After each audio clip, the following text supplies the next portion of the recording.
నమస్తే మిత్రులారా, నేను జర్నలిస్ట్ రమేష్ని. ఈరోజు తెలంగాణ రాష్ట్ర ప్రభుత్వానికి రాష్ట్ర ప్రజల సమస్యలు గాను 6 గ్యారెంటీలు కానీ ఈరోజు మోస్ట్లీగా ఎదురు చూస్తున్న రైతన్నులకు రైతు బంధే కానీ లేకుంటే నిరుద్యోగులకు ఉద్యోగాలు కానీ ఇవేమీ లేకుండా Revanth Reddy only diversion politics చేస్తూనే ఉన్నాడు. గత 2 సంవత్సరాల నుంచి బీఆర్ఎస్ పార్టీ పైన ఏకదాటి యుద్ధం చేస్తూనే ఉన్నాడు. మరి ఏదైనా సంపాదించిన ఆధారాలు కేసీఆర్ జైలు పంపుడా అంటే ఒక్క ఆధారం కూడా లేదు. మరి ఆ సిట్ విచారణ చేసేటోళ్ళు వస్తున్నారు, సూటం సూపుకు వచ్చినట్టు వెళ్ళిపోతూ ఉన్నారు. మరి ఏది నిజం? కేసీఆర్ గారు అవినీతి చేశారా? ఏదైనా ఆధారాలు సంపాదించారా? 2 సంవత్సరాల నుంచి లాక్కొని పీక్కొని ఏం చేయాలో అర్థం కాక పదే బీఆర్ఎస్ పార్టీ కేసీఆర్ మీరు చేసింది ఏందని ఈరోజు ప్రజలు చెప్పు పట్టుకొని మూతిపళ్ళు రాలేటట్టుగా ప్రజలు ఎదురు చూస్తూ ఉన్నారు. కానీ ప్రభుత్వం వాళ్ళు మాత్రం ఏ ఒక్క చోట కూడా ఆధారాల ముందు చూపడం లేదు. మరి నిన్న రేవంత్ రెడ్డి గారు జస్ట్ కేసీఆర్ గారికి సిట్ విచారణ జరిపే కార్యక్రమాలు చేస్తే తెలంగాణ రాష్ట్రం సగం దద్దరిల్లిపోయింది. ప్రతి ఒక్క నియోజకవర్గాల్లో ఎక్కడ చూసినా కూడా రేవంత్ రెడ్డి యొక్క దిష్టి బొమ్మను దహనం చేసుడిగా లక్ష్యం పెట్టుకున్నారు బీఆర్ఎస్ శ్రేణులు. తెలంగాణ రాష్ట్ర మాజీ ముఖ్యమంత్రి అయిన కేసీఆర్ గారి యొక్క అభిమానులు, ఈరోజు తెలంగాణ రాష్ట్ర ప్రజలు అందరూ ఏకమయ్యి ఏకదాటిగా రేవంత్ రెడ్డి ప్రభుత్వమైన యుద్ధానికి దిగారు. ఒకవేళ రేవంత్ రెడ్డి కనుక తెలంగాణ రాష్ట్రంలో ఉంటుంటే నాకు తెలిసి చౌమహల్ ప్యాలెస్ని చుట్టుముట్టి చుక్కలు చూపించేటోళ్ళు. అందుకనే రేవంత్ రెడ్డి ముందస్తుగానే గమనించి ఆయన హార్వర్డ్ యూనివర్సిటీలో చదువుకోవాలి, దావోస్లో దాక్కోవాలన్నట్టుగా ఆయన అక్కడుండి ఇక్కడ అధికారులతో చెప్తా ఉన్నారు. మున్సిపాలిటీ ఎన్నికల్లో గెలిచే దమ్ము లేక ఈరోజు రేవంత్ రెడ్డి బీఆర్ఎస్ పార్టీ గొంతు నొక్కే దిశగా ప్రయత్నం చేస్తున్నారు. కానీ ప్రజలు మాత్రము కాంగ్రెస్ పార్టీకి ఓటు వేయడానికి ఎవరు కూడా సిద్ధంగా లేరు. ఈరోజు 2 ఏళ్ల నుంచి ఏం చేసిర్రని ఏం మొహం పెట్టుకొని ఓట్లు అడగడానికి వస్తారు. ప్లస్ ఇంకొకటి, నిన్న బీఆర్ఎస్ భవన్ పైన వీళ్ళు ఏం చేశారు మిత్రులారా అంటే, నిన్న తెలంగాణ రాష్ట్రం మొత్తం వైపుగా రేవంత్ రెడ్డి దిష్టి బొమ్మకున్న గిరాకీ దేనికి కూడా లేదు, ఏ విగ్రహానికి కూడా లేదు. అంత గొప్పగా నిన్న సేల్స్ అయినాయి. అదే ముఖ్యమంత్రి రేవంత్ రెడ్డి గారి యొక్క దిష్టి బొమ్మని దహనం చేసి ఆ దిష్టి బొమ్మలకు ఉరితాడు వేసి మరి ఆ యొక్క బీఆర్ఎస్ భవన్ నుంచి యాలాడదీసిర్రు. ఒక్కసారి మీకు చూపెట్టే కార్యక్రమం చేస్తా, ఇది ఒక్కసారి చూడండి మిత్రులారా. ఇక చూడండి,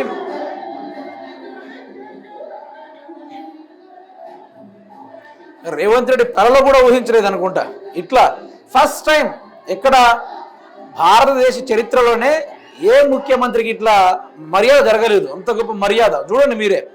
ఒకవైపు రేవంత్ రెడ్డి గుండు కొట్టిర్రు, మరోవైపు రేవంత్ రెడ్డి బొమ్మొద్ది ఇక ఉరి తాడేసి యాలాడ తీస్తూనే ఉన్నారు. ఇక రేవంత్ రెడ్డి అన్నీ తెలిసే ఆయన విదేశాల్లో దాక్కున్నాడు. కానీ ఇన్ కేస్ రేవంత్ రెడ్డి కనుక తెలంగాణ రాష్ట్రంలో ఉండుంటే కథ వేరుండేది. మీరు చూశారు కదా మిత్రులారా ఏ విధంగా చేశారో. అదేవిధంగా నిన్న రేవంత్ రెడ్డి గారి యొక్క దిష్టి బొమ్మకు అసలు మామూలు డిమాండ్ కాదు. ఆ దిష్టి బొమ్మను పట్టుకొని ఒకటే ఉరుకుడు, దానికి పోలీసు వాళ్ళు కాపాడు, అసలు మామూలు కాదు. ఇక ఆయన బొమ్మలుగా నిన్న పోలీసు వాళ్ళని సైతం కూడా లెక్క చేయలే.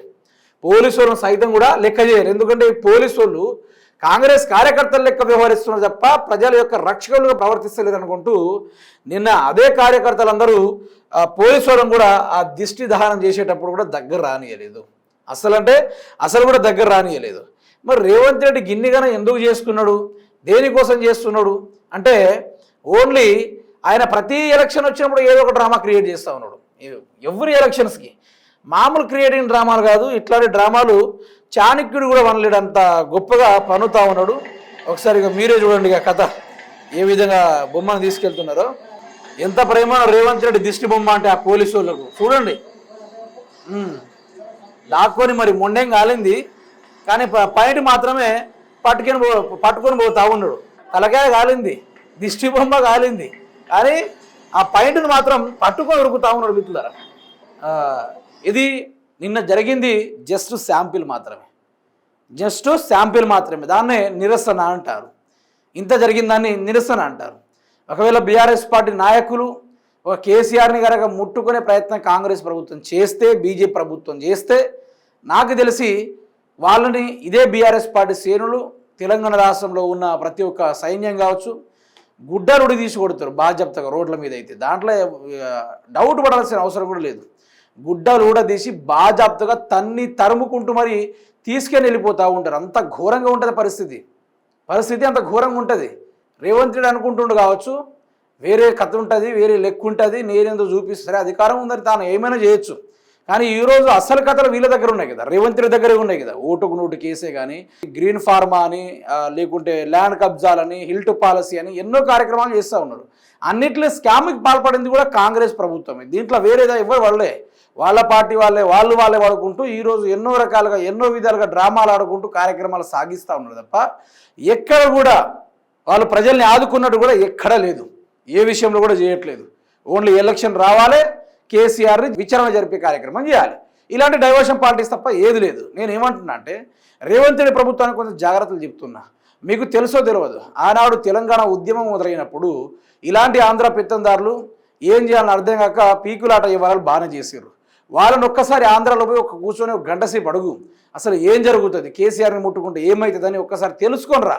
ఆ తర్వాత యుద్ధం మొదలవుతుందా, ఆ తర్వాత ఏందో అనేది నీకు కూడా కొంచెం క్లారిటీ వస్తుంది. లేని ఎడల రేవంత్ రెడ్డి భారీ మూల్యం చెల్లించక తప్పదు. ఇక నీకు తెలంగాణ రాష్ట్రంలో కానీ పక్క రాష్ట్రంలో కానీ దాక్కోవడానికి ప్లేస్ లేనంతగా ఈరోజు తెలంగాణ రాష్ట్ర ప్రజలు తరుముతారు.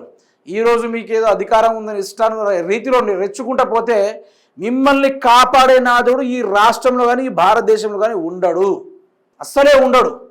కేసీఆర్ కానీ బీఆర్ఎస్ పార్టీ కానీ ప్రజల సమస్యని తమ సమస్య అనుకొని భావించి ఆ యొక్క సమస్యకు పరిష్కారాన్ని వెతుకుతారు. వాళ్ళు మీ లెక్క తెలంగాణ రాష్ట్ర ప్రజల సమస్యలను గాలికి వదిలేసి మీ సమస్యలే బీఆర్ఎస్ పార్టీని టార్గెట్ చేసేటట్టుగా ఇట్లా చేయరు.